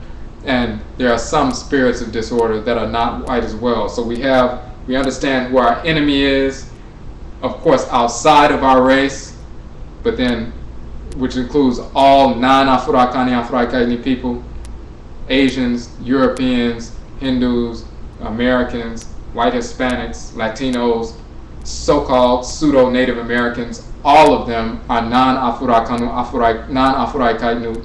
All of them are spirits of disorder. All of them are Odwirafo, divinely hated, divinely rejected by Inyame. This is their nature. It's not just look at their behavior, it's their nature. They are spirits of disorder without an Okra, so they are divinely hated. And we reject them, we repel them, just like our immune system repels cancerous cells. So now, with the first Ebe, we learn our identity based on the function we were given by Inyame encoded within our Kra and our Kadin, our soul name. Then we're as a spirit with a soul and a function. Now we're placed into a physiological blood circle so that we can function in the world. Wotumi fra moja and so wotumi fra and Kra. Even though the blood has been mixed or could be mixed, the soul is not mixed. So we have a spiritual identity based on what's encoded within our Kra. We have a physical or family identity based on the blood circle that we incarnated through, maintaining our identity transcarnationally. So we know who we are spiritually, we know who we are physiologically, family-wise, clan-wise, and now this third Ebe shows us we know who our enemies are. We know who we are spiritually, we know who we are physically, Now we need to know who our enemies are, the whites and their offspring, and those Afurakani, Afuraitkaitnit people who have gone the way of the whites and their offspring. There's an internal threat and an external threat, and we need to understand that we need that maturity. So the next ebe, oh-jee, simply means death, which is a divinity, a male and female divinity, owu and owuaba. Death wakes up those who sleep through life. Now, very often when people die, and people are upset, during funerals and everything, people begin to reflect on their own mortality. They reflect on their own existence. It wakes people up. They're operating through a coma, operating through life, being controlled by the culture that they're a part of, the foolishness and pseudo-religions and the approach to life and so forth. But death wakes people up. It snaps people out of a coma, and then we have a window of opportunity where we're free enough very often to align ourselves with our cry. We're free to do that every day, all day, but if we allow ourselves to be controlled by this white culture, this perverse culture, this perverse way of life, through false religions, media, music, just various aspects of this perverse culture, then we shut that window of opportunity. But sometimes what happens is owu, or death, wakes up those people who are sleeping through life. We snap out of that coma. We begin to focus on the fact that we're going to make our transition as well. And that makes us begin to contemplate. And then the Nsaman, our Nanasom, our ancestresses and ancestors have an opportunity to go through that window and begin to give us information that we weren't listening to before, we were neglecting before, but now they have an opportunity to tune in, sharpen that message, get that message in, and make us reflect on maybe we should be realigning with our sunsum with our Akra. Maybe we should be functioning on what our life focus actually is. We are going to make our transition, we're going to die. What are we doing right now? So we have these ancestral urges, and these urges from our Akra and the urges from the Abosone to begin to reorient ourselves, to purify ourselves, focus, and reestablish ourselves. So in that sense, owu, death, wakes up those who sleep through life. On the other side, owu, or death, going through the gate of death, also wakes up the deceased person, the newly deceased person who was sleeping through life, because they may have been engaged in foolish culture. They make their transition, their spirit, their sunsum, leaves the body, and now they're awoke, because now they see, of course, first, they're in the spirit realm. There's no Jesus there, there's no Muhammad, there's no Yahweh, there's no Allah, there's no Buddha, there's no Brahman, none of that foolishness. There's no white angels and all this other foolishness. They realize that they're an Afurakani person, Afuraitkaitnit person. They are ancestresses and ancestors. They wasted their existence, their incarnation, engaged in self-destructive activity because they embraced the perverse culture of the whites and their offspring. Very often certain spirits become despondent, they become sad, some of them become angry, they try to communicate with the living family members. Sometimes they harass the living family members, not necessarily maliciously, but they're trying to reach out because their plight to them is the most important thing. They can't seem to make that break from the physical world because they're still attached emotionally, because they felt like they didn't complete, their life in a successful manner, which they did not. So you have a lot of disturbance going on. Death woke them up. It snapped them out of the coma, but it was too late for them to, restore a properly harmonious life. But they do have to make a transition to the ancestral realm. They have to break that misguided emotional connection that they had to their previous lifetime that they just left on Asase Afua, and they have to make a transition. Some of them, it may take hundreds of years before somebody does some ritual process to help them move along. Sometimes they'll be hanging around the place where they got shot, or where they jumped off of a bridge, or the house that they died in, quote unquote haunting the house or whatever. You have these discarnate spirits that can hang out for a very long time. You have these discarnate spirits, some of them are not malicious, they're just quote unquote depressed or despondent. We have ritual processes that can help them move along, and one of the reasons we have funerals is to help those spirits make a smooth transition so they are not earthbound, discarnate, wayward spirits creating disorder in the minds of people, constantly trying to communicate with the most receptive people, whether they're children or adults, because that creates disorder. The children don't understand what's going on, or the adults can hear voices, or they can see spirits. They don't understand how to handle that, and that creates disorder. It creates disorder in society. It sometimes causes people who are immature to make bad decisions, and so forth. It causes people to have negative relationships, arguments, financial problems, all kinds of things. So a funeral helps to sustain a sound society.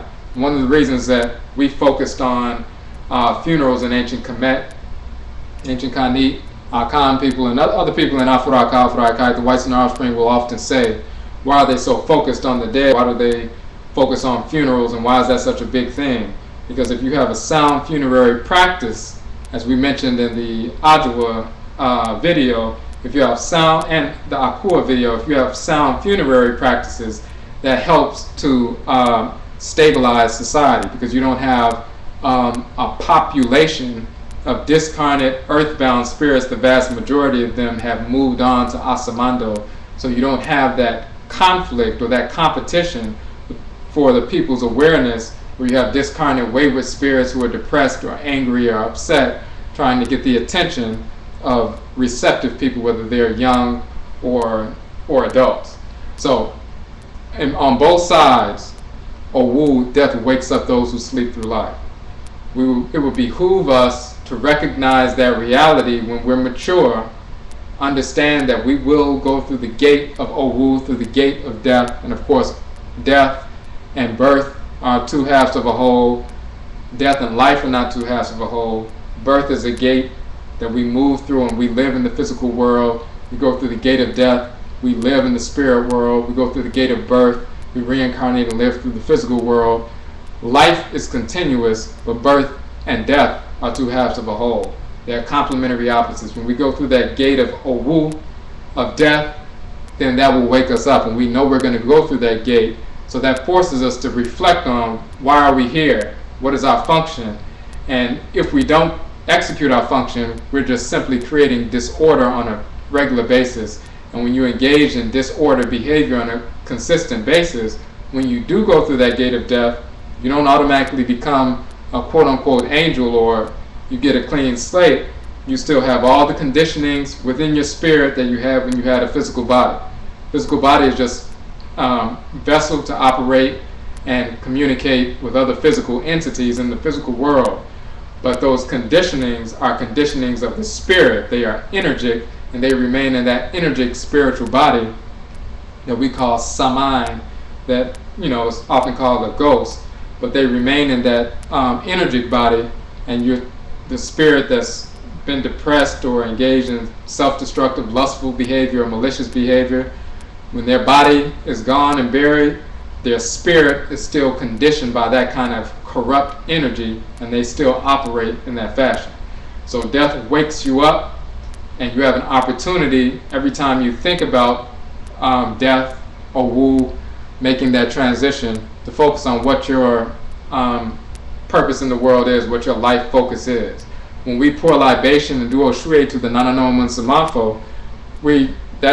yes, it has to do with death in a certain sense, but they remind us, number one, that their ancestresses and ancestors are spiritually cultivated ancestresses and ancestors, so they give us guidance because they mastered life in the world, and they know they can help us master and navigate our way through life without creating unnecessary conflict in the process. But at the same time, just by virtue of the fact that these are Nanasom, it causes us to reflect to a certain degree on death, and that causes us to reflect on what our focus and our purpose in the world is at any given moment. So that's that piece. Any questions so far on that? Okay, so hold on 1 second.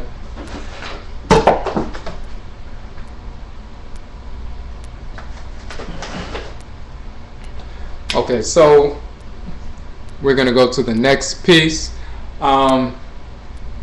Nkrabeya she sun sun tia semakra or tia kra sem.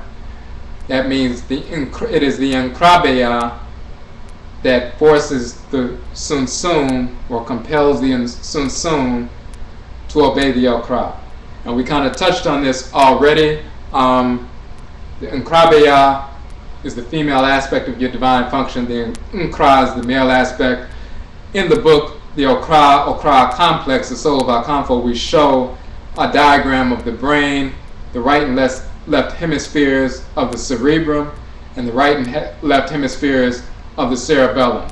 And we show how the Nkra and Nkrabeya are like the left and right hemispheres of the cerebrum, and the She and Shebeya are like the left and right hemispheres of the cerebellum. They have similar functions spiritually as those centers do physiologically.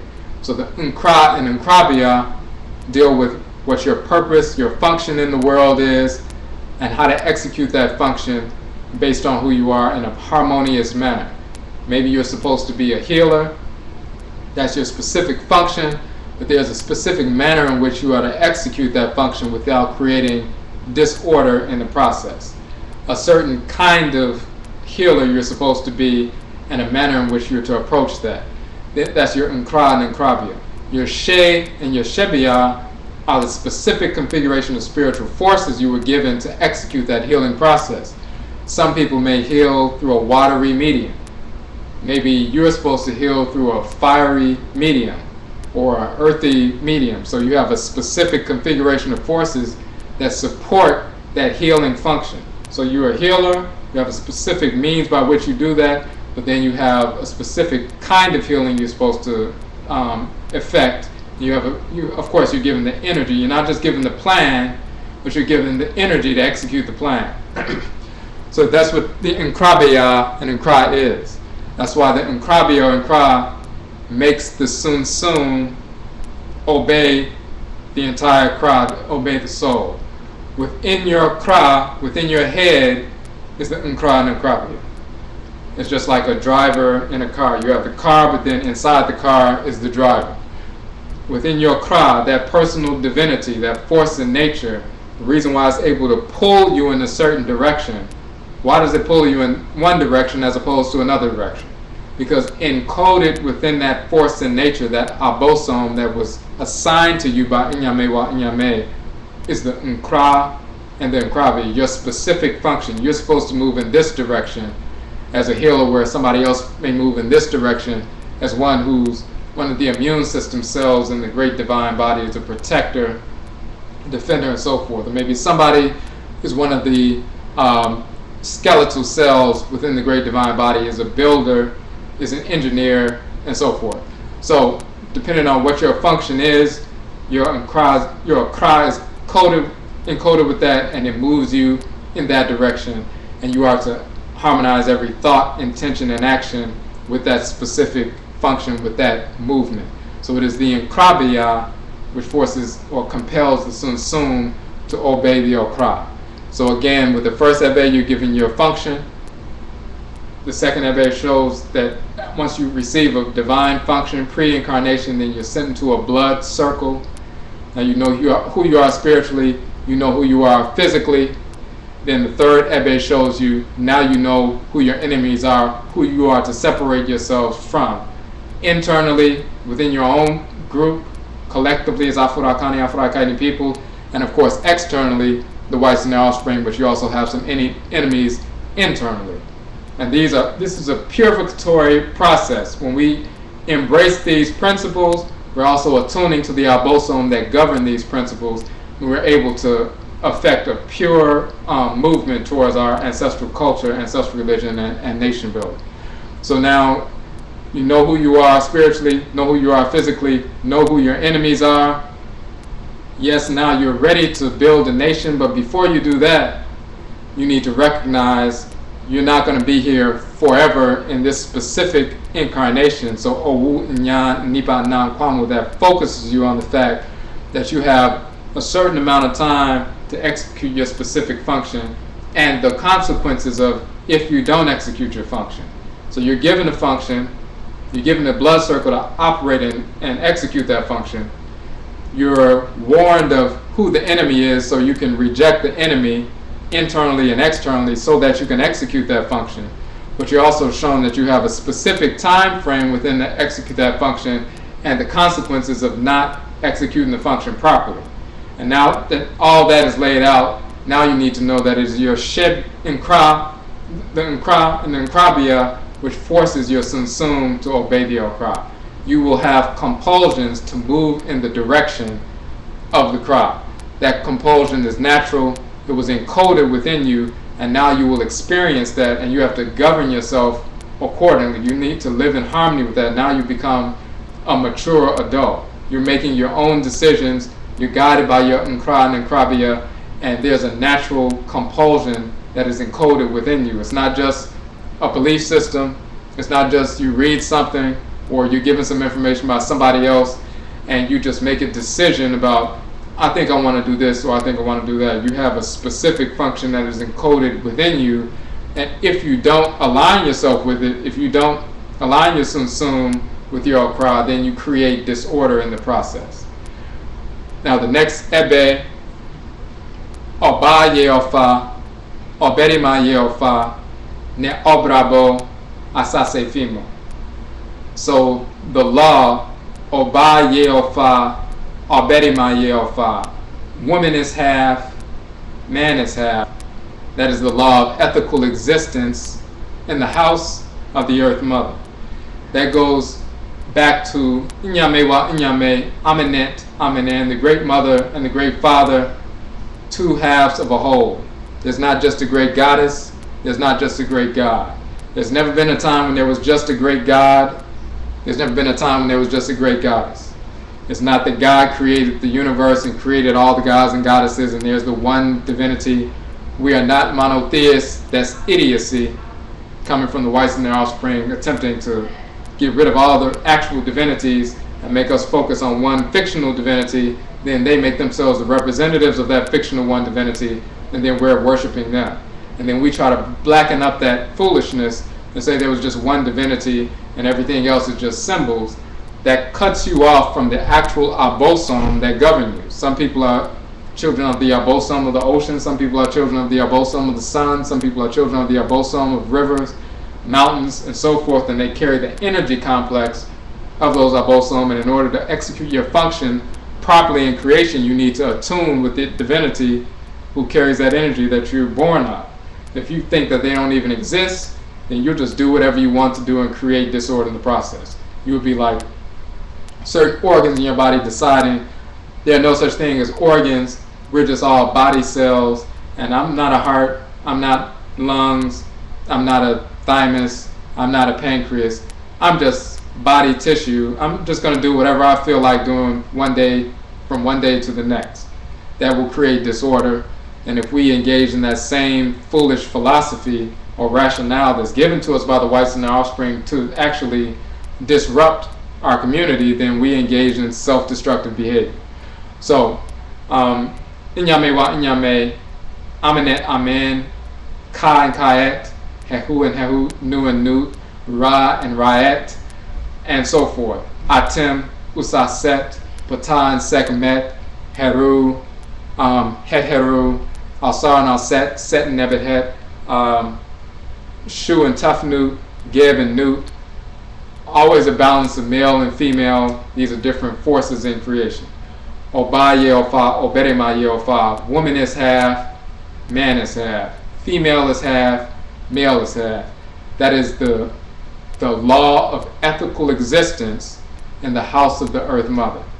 So not only does that deal with physiologically, when we copulate, it has to be a male and a female. There's no male and male, there's no female and female. Dissexuality or homosexuality is insane, is perverse. You have some idiots talking about that's a gift from God and God doesn't care about homosexuality. Some liars in the pseudo-ancestral religious community in the Yoruba tradition, Akhan, Vodun, trying to say that this sexuality or homosexuality is not an issue with the divinities.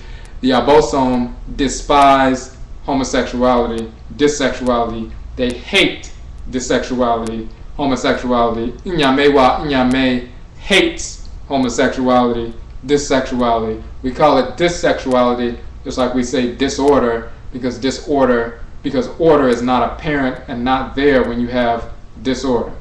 Sexuality is not occurring when you're engaged in quote-unquote same-sex activities. So homosexuality is better defined as dissexual because real sexuality is not occurring. The Inyame, the Supreme Being, Ra and Ra'et, Yonkampon and Yonkanton, the Abosone, the Orisha, the Vodou, the Nanasom and Samanfo, the Egungun, Kuvito, the deities and ancestral spirits hate homosexuality. It's no different than child molestation. It's no different than bestiality. It's no different than murder. It's no different than any other perverse act. There's no balance or complementarity between male and male, female and female. The opposite of the male is the female. The opposite of the female is the male. The opposite of the Afurakani male is the Afuraitkaitnit female. It is not the opposite of male and female is specific. There's no a male human being and it can mate with a female animal. That's bestiality, of course. That's perverse, and it's no different. Afurakani male and Afuraitkaitnit female. We do not mate with or connect with non-Afurakanu, non-Afuraitkaitnut. That is perverse, and it is hated by Inyame, the Abosone, the Nanasom and Samanfo, and so forth. The opposite of the Afurakani male is only the Afuraitkaitnit female. The opposite of the Afuraitkaitnit female is only the Afurakani male. Only we can balance each other out. Only we are complementary opposites. The opposite of Afurakani people, Afuraitkaitnit people, is not the whites and their offspring. It's not like hot and cold, male and female, black people, white people. No, it's not. It doesn't exist that way. It's not. The opposites of male and female are not the same as good and evil. And we cover this in the Kuku Tuntun as well as Madanechi. Male and female are complementary opposites. Opposites complement one another and balance one another. The opposite of order is non-order. And we talk about at the beginning of creation, the black substance of space was not ordered into anything. It was in a state of non-ordered. It was not yet ordered by Inyame into anything, just like clay being not ordered into anything is just a mass of clay. When Inyame caused the black substance of space to take shape and sent Ra and Ra'et to create spheres, which would become the stars, which would later give birth to planets and so forth, then the non-ordered black substance now became ordered into something. It went from non-order to order. Just like clay being in a state of non-order or unformed, and then clay being fashioned into pots or jars. It went from unformed or unordered or non-ordered to order. If somebody comes along and breaks the jars up with a hammer, now that's disorder. It is perversion of the order. It's not the opposite or complement the non-order. It is a perversion of the already created order. The whites and their offspring are a perversion of a small percentage of a certain group of Afurakani, Afuraitkaitnit people who have become cancerous. Cancerous cells are not the opposite of healthy cells.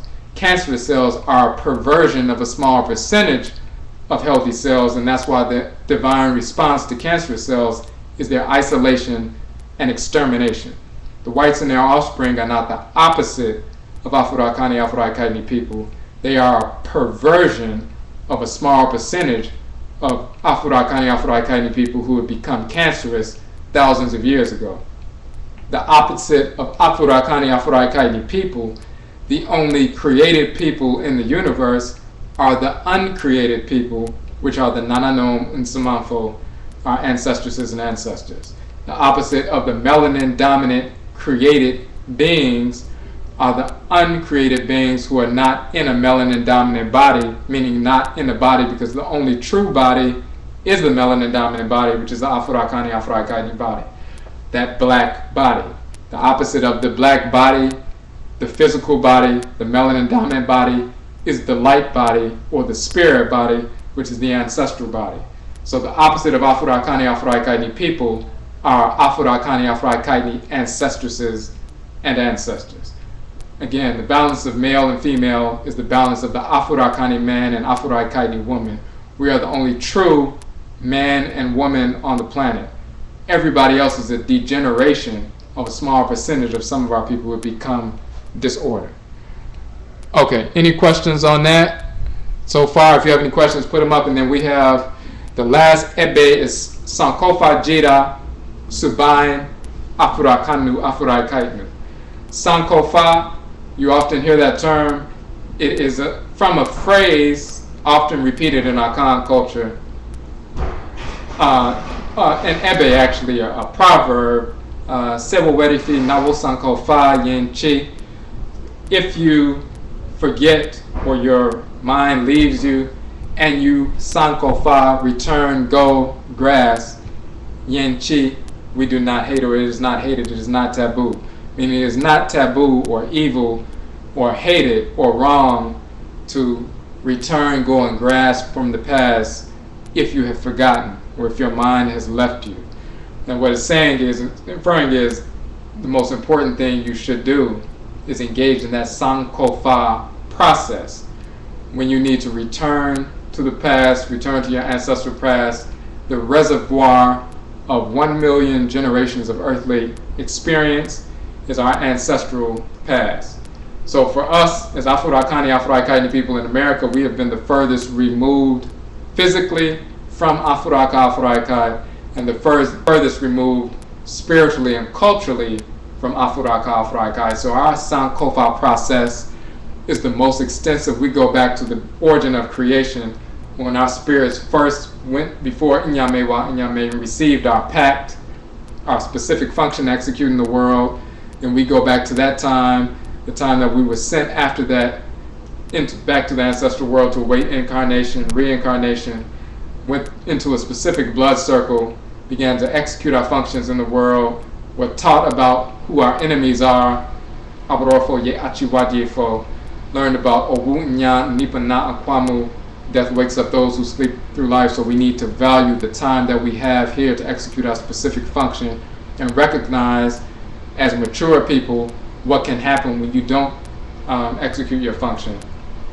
We need to understand and go back to the reality that we were given in Krabeya and in Kra function, and that is what guides our Sunsum or compels our Sunsum to align with our Kra.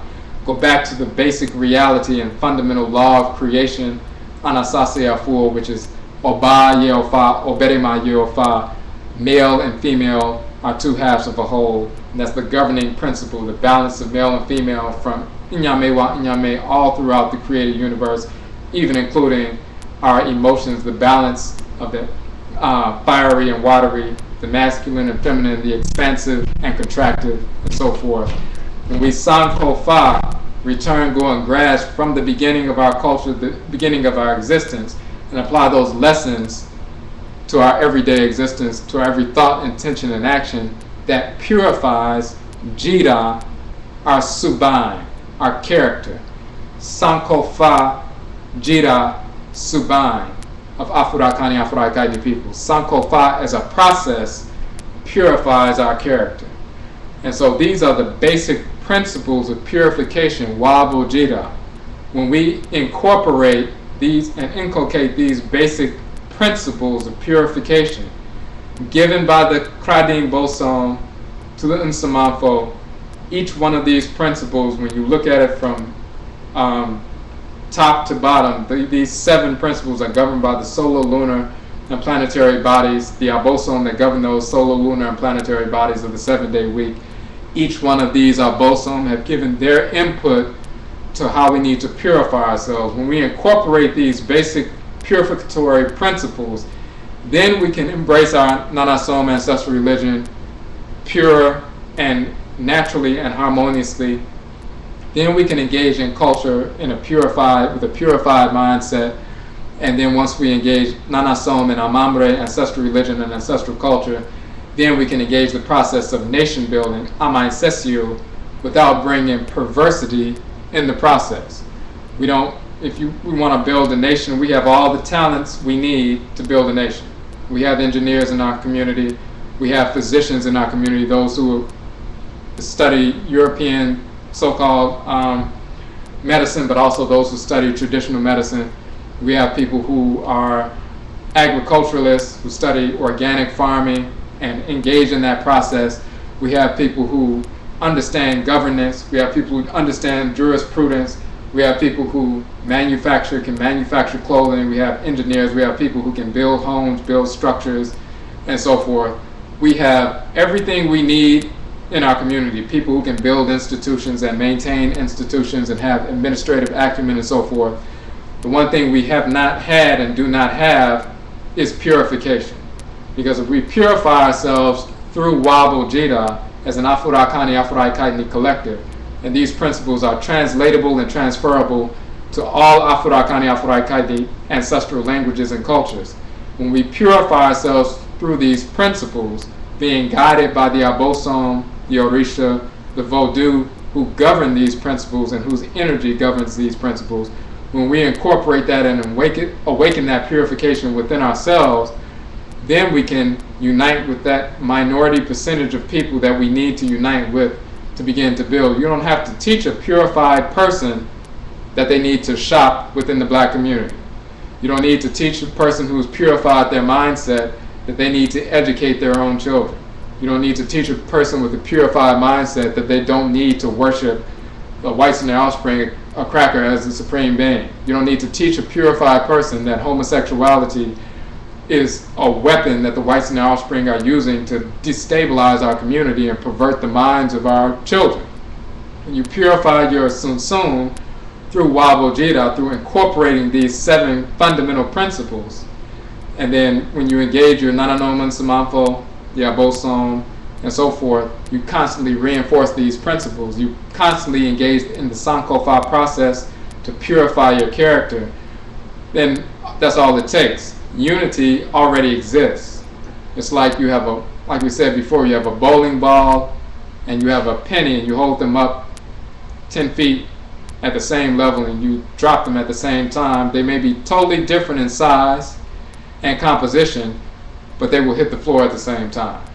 Because it's the law of Ma'at and Ma'at that renders them equal and they fall at the same time. The law already exists, they submit to the law.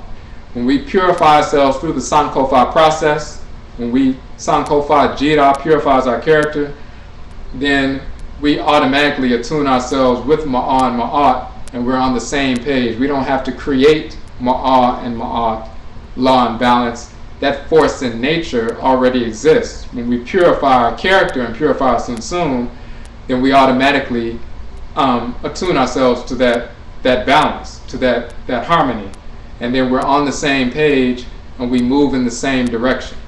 It doesn't take millions of us to be united. It's not necessary for millions of us to be united.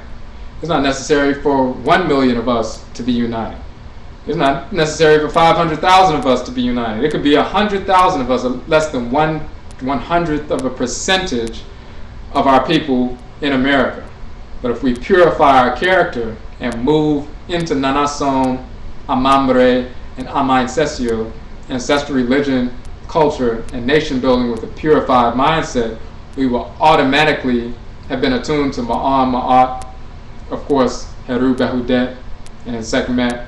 We will understand law, we will understand hate, what to accept, what to reject, and we will begin to build. A few thousand people, 100,000 people, 10,000, 20,000, 100,000 people will automatically begin to pool their resources, generate millions of dollars, establish a base in a territory on the continent, build homes, build healing centers, so-called hospitals, build schools, institutions, and engage in self-governance. Some people will do that on the continent. Some people will do that here in America in a certain territory in America for certain reasons. Some people will do that in the Caribbean and so forth. But that's automatic. But first we must purify our character.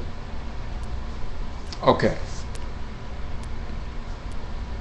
Okay, so we had a couple questions at the Nkomre. Is it necessary to have a representation of male and female on the shrine? The Nanasom and Nsaman, when we wrote the article Nkomre, Ancestral Shrine Communication, that's one of the recommendations given by the Nanasom and Nsaman. We need to constantly remind ourselves. You don't have to purchase sculptures, or you could print out a copy of an image of Alsar and Alset, or Ra and Rayet, or an image of a sculpture from ancient, Kemet or Ghana or Nigeria or wherever. You can draw a picture, a very rudimentary picture, the balance of male and female. We need to constantly remind ourselves, Oba ye ofa, Oberima ye ofa, Ne obrabo asase fimu. The male and female balance represent the principle of balance in the entire Abode, or the universe. That's something that not only we need to see, but we need to embrace. Every time we see the balanced, complementary forces of male and female, when our energy apprehends that and then is reflected back to us, that realigns us with that balanced perspective. So it's not just a symbolic thing, it's an energetic thing. Let me see. You said the instruction you gave first didn't have it, the second had it. So now which instruction were you talking about? Were you talking about the article? Because if you look at, let me type the names of the different articles, just so you can see. Okay, so we have Nkomre, Ancestral Shrine Communication.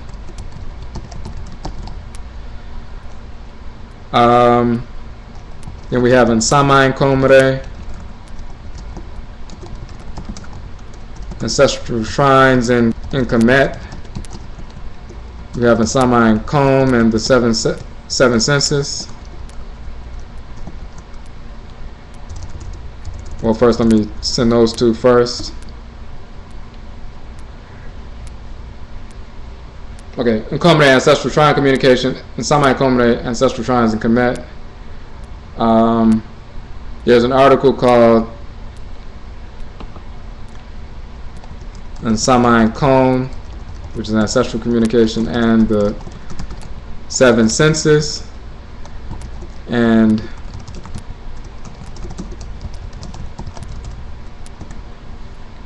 Odwirafo and Akwamu Mind, which also touches on that in the context of talking about the origin of the Akwamu Nation of North America, but we also talk about the ancestral communication as well, so we always include that one because we do touch on it in there. You can find these articles on the Kanfo Nanasom link. But in the Nkomre Ancestral Shrine Communication that's found in the first edition of the Nanasom and Homo, Afurakani, Afuraitkaitnit Ancestral Religion and Homo, but we also put it out there as an individual standalone article. We talk about the recommendation that the Nsaman will have with regard to establishing an Nkomre or Nsaman Atemmu, an ancestral shrine. Fire, water, earth, air. We have that. Then we also talk about incense. We also talk about having a representation of male and female balance to constantly remind us of that principle. And these 7 mbe are also reflected in your Nsaman Atemmu, with your ancestral shrine, your shrine work, whether it's with the Nsaman Atemmu or Kadin Bosom Atemmu, the shrines for the divinity that governs your cry, and so forth. Okay, so now did that answer your question? Is that what you were talking about, the first article as opposed to the second article? Because if you were looking for that would be in the first article. That would be in the Amammere Ancestral Shrine Communication article. Okay. All right. So, any other questions on that material? And again, this is information given specifically by the Nanasom and Samafo, Afurakani, Afuraitkaitnit, spiritually cultivated ancestresses and ancestors of Afuraikai, specifically for Afurakani, Afuraitkaitnit people in America who have been dislocated from our culture, but in general for Afurakani, Afuraitkaitnit people worldwide. These are principles of purification that are connected to the Abosone. The Abosone give their input. Each principle carries that energy. And when we talk about this as a body of knowledge, we talked about it, but it also forms part of oracular divination system.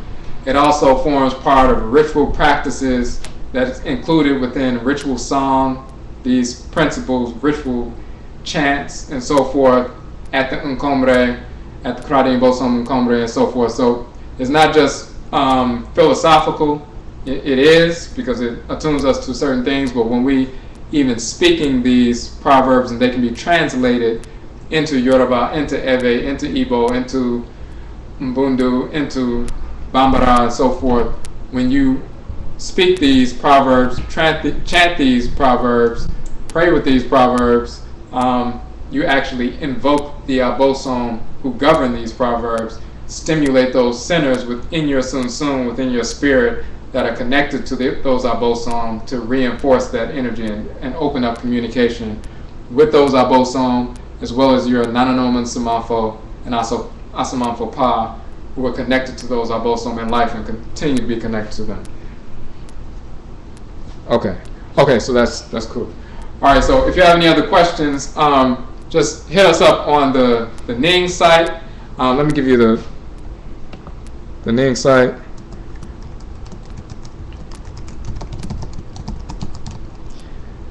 So we have that, and we also Afuraitkaitnit.ning.com,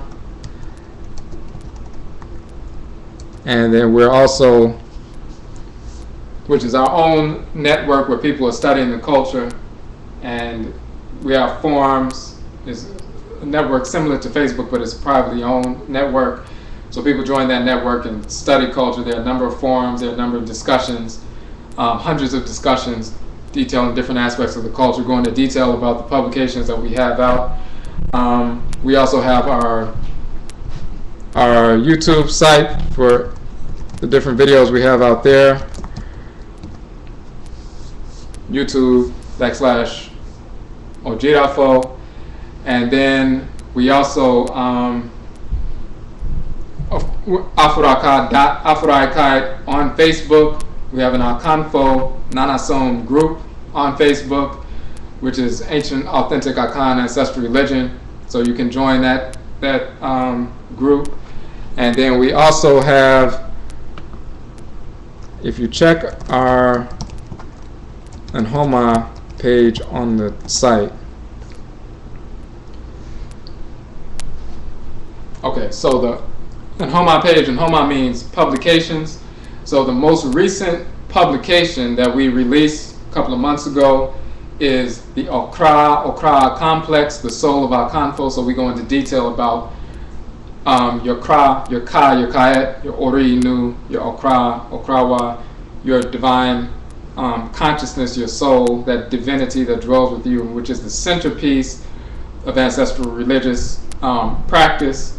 And of course, as we talked about before, ancestral religion, Nanasom, and Amammere, ancestral culture, are like the two, the bottom points of the Ahinasa, or the triangle, and at the top is Amansesew, or nation building restoration. So we engage in Nanasom and Amammere, ancestral religion and ancestral culture, to support nation building, which is a spiritual process in and of itself.